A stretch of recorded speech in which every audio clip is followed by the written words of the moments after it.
So hello guys, my name is Junaid Mirza and I welcome you in another video of Super Heroes. So ये video है iron man की comics origin का और आज हम पता करेंगे आयरन मैन को कब और कैसे लाया गया और आखिर ये आयरन मैन बना तो बना कैसे। सो वीडियो लास्ट तक जरूर देखना और एंड में कुछ बोनस डिटेल्स भी है। So now without wasting any more time let's get started. कहानी 1963 की है तो उनकी एडवांस टेक्नोलॉजी का ध्यान में रखते हुए कहानी शुरू करते हैं।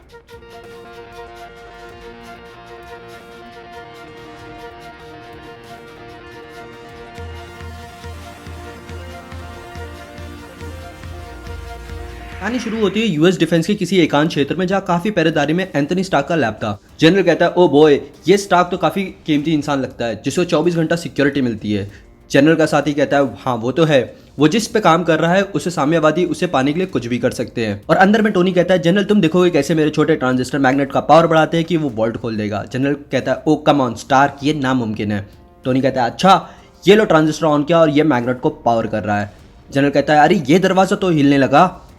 टोनी कहता है नेचुरली मेरे छोटे ट्रांजिस्टर इतने पावरफुल है कि वो कोई भी मशीन का फोर्स बढ़ा सकते हैं और दरवाजा टूट जाता है। टोनी कहता है अब तुम्हें भरोसा हुआ कि मेरे छोटे ट्रांजिस्टर तुम्हारे वियतनाम की प्रॉब्लम सॉल्व कर सकते हैं। जनरल कहता है स्टार्क, अभी तक जो मैंने देखा इसके बाद मैं कुछ भी भरोसा कर सकता हूँ। ये बेहतरीन डेमो था, पर अब पता करते हैं कि जीनियस एंथनी स्टार्क के बारे में जो ये सब कुछ कर सकता है, जिसकी किस्मत में आयरन मैन बनना लिखा था। एंथनी स्टार्क एक रईस हैंडसम ग्लैमरस प्लेबॉय था। लड़कियां अरे वो देखो एंथनी स्टार्क, वो कई सपनों का हीरो है। और हाँ वो सोफिस्टिकेट और साइंटिस्ट दोनों ही है। एक मिलियनर बैचलर जितना ही बाहर हाई सोसाइटी में उतना ही लैब में होता है, पर यह इंसान जितना किस्मत वाला है जिसे मिलियंस लोग प्रभावित होते हैं उसकी किस्मत में एक बड़ी ट्रेजेडी होने वाली है।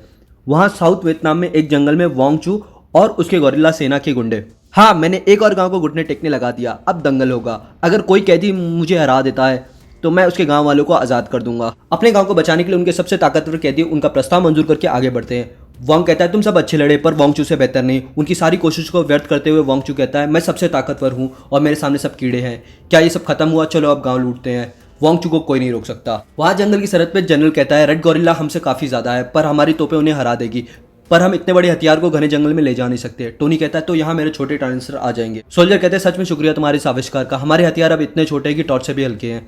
कवर लो, यहाँ दुश्मन है, अब बंदूकें चलते दिखेगी। टोनी कहता है इसीलिए मैं यहाँ पे हूँ कि अगर कुछ भी गड़बड़ हुई तो मैं उसे ऑन द स्पॉट फिक्स कर सकूँ। जनरल कहता है वो देखो रेड्स पीछे हट गए। स्टार्क तुम्हारे हथियार हमारी सोच पर खरे उतरे हैं। स्टार्क कहता है रेड्स को पता भी नहीं चलेगा कि उन पर हमला क्या चीज़ से हुआ। पर जंगल ऐसे ही हजारों खतरों से भरा हुआ था, कुछ कुदरती तो कुछ इंसान द्वारा। टोनी का पैर ऐसे ही एक ट्रैप में फंस जाता है और धमाका हो जाता है। कुछ ही मिनटों बाद चीफ, ये सिविलियन जिंदा है, शायद ये गवर्नमेंट ऑफिशियल है, मैं अगर इसे वोंग चू के पास ले जाऊँ तो शायद इनाम मिल जाए। बाद में गोरिल्ला चीफ के हेडक्वार्टर में वोंग कहता है इसके पेपर के मुताबिक ये फेमस हथियार आविष्कारी है, कैसा है ये? चीफ कहता है इसकी हालत काफ़ी ख़राब है, बहुत से शार्पनर इसके दिल के पास बढ़ रहे हैं, इसका इलाज अभी इम्पॉसिबल है, 1 हफ्ते तक जिंदा रह सकता है।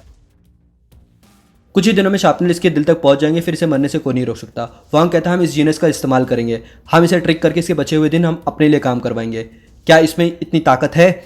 चीफ कहता है हाँ, जब तक शार्पनर उसके दिल तक ना पहुंच जाए। वोंग कहता है हम जानते हैं तुम अमेरिकन हथियार आविष्कारी हो, अगर तुम पावरफुल नए हथियार हमारे लिए डिजाइन करोगे तो हमारे पास सर्जन है जो तुम्हारी जिंदगी बचा सकता है। टोनी मन में सोचता है ये झूठ बोल रहा है, अगर इसे बचाना होता तो ये भी बचाता ताकि इसके हथियार डिजाइन करने का भरपूर समय मिल सके। मुझे पता है मेरे पास जीने के कुछ ही दिन है और आखिरी काम में मैं इस चोचलेबाज रेड टेररिस्ट को हरा के जाऊंगा। टोनी कहता है ऑल राइट, मैं करूंगा वोंग चू। वोंग चू कहता है मुझे पता था तुम खुद को बचाने के लिए अपने देश की गद्दारी करने में रत्ती भर नहीं हिचकिचाओगे। ये रूम है जहाँ तुम काम कर सकते हो, काफ़ी भंगार लोहे का सामान रखा है यहाँ।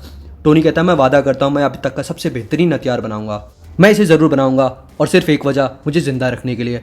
हर घड़ी शार्पनर को मेरे दिल के करीब ला रही है, मुझे हर बार से तेज़ काम करना होगा, एक भी गलती मैं झेल नहीं सकता। टोनी का दूसरा दिन वक्ती रेस है। वोंग चू कहता है ये लो बुड्ढा प्रोफेसर येंसन, कभी काबिल साइंटिस्ट हुआ करता था, अब बस थकारा वोंग चू का नौकर है, ये तुम्हारी हथियार बनाने में मदद करेगा। येंसन कहता है नहीं, मैं कभी रेड के गुंडों की मदद नहीं करूंगा, कभी नहीं। कहता है प्रोफेसर येंसन, मैंने कॉलेज में आपकी काफ़ी किताबें पढ़ी है, आप सबसे काबिल फिजिसिस्ट थे, फिर सबने सोचा आप शायद मर चुके हो।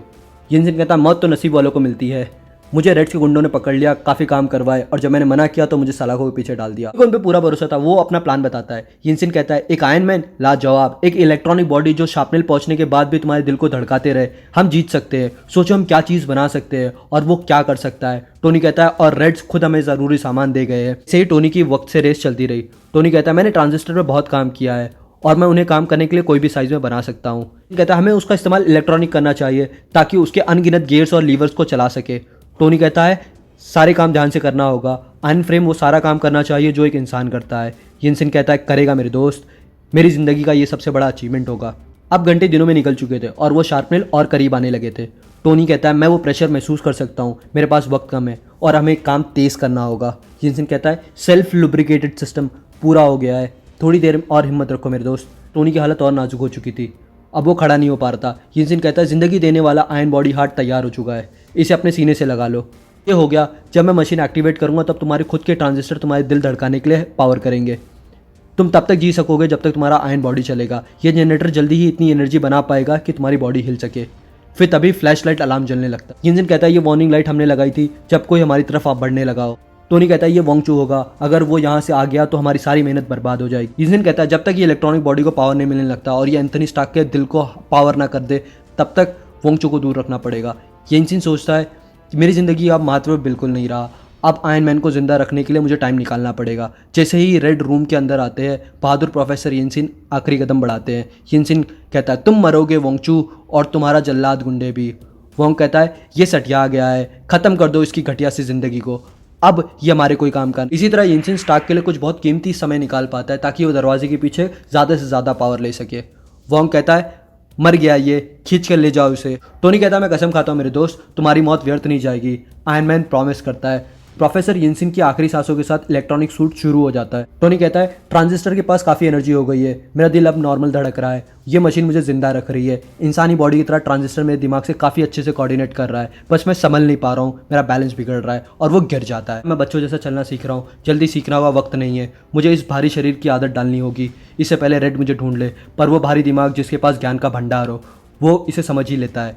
टोनी कहता है मैं समझ गया इसे और अब मैं बिना हिचकिचाए खड़ा चल और हिल सकता हूँ। वहाँ बंद दरवाजे के पीछे वोंगचू कहता है दया दरवाज़ा तोड़ दो, मुझे जानना है आखिर वहाँ हो क्या रहा है। वो आ रहा है, ये बहुत बड़ा टेस्ट है, क्या मैंने जो चीज़ बनाई वो सर्वाइव करेगा। वो चीज़ जो इंसान जैसी है पर उससे कई ज़्यादा सक्षम है। अब ये खुद एंथनी स्टार्क है, मेरा दिल दिमाग काम कर रहा है, जिंदा रहने के लिए अब मुझे इसी में कैद रहना पड़ेगा। वो जल्दी आ जाएंगे, मुझे छुपना होगा ताकि मैं अपना अगला कदम प्लान कर पाऊँ। किस्मत से इसमें हमने बहुत सारे पार्ट्स अटैच किए हैं और मेरे हाथों में एक क्लिप जिसको ट्रांजिस्टर की पावर से मैं जेट बना सकता हूँ और ये मुझे हवा में भी उड़ा पा रहा है। ये मुझे यहाँ ऊपर ढूंढ भी नहीं सकते।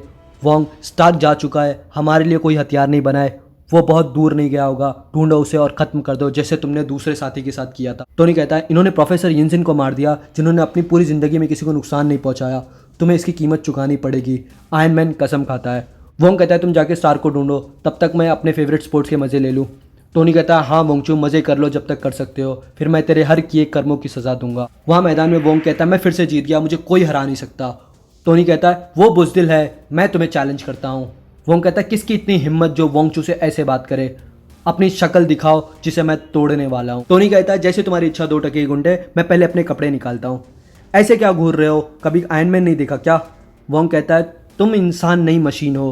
टोनी कहता है और तुम बेरहम इंसान जो वह अपनी करनी की भरेगा। पलक झपकते ही दोनों इलेक्ट्रॉनिक पावर्ड हाथ वोंगचू को खिलौने जैसा उठा लेते हैं। टोनी कहता है तुम्हारा मुकाबला एक घायल मरते इंसान या दयालु बुड्ढे प्रोफेसर से नहीं हुआ, मैं आयरन मैन हूँ और मैं तुम्हें चुनौती दे के भी तुम्हारे सामने खड़ा हूँ।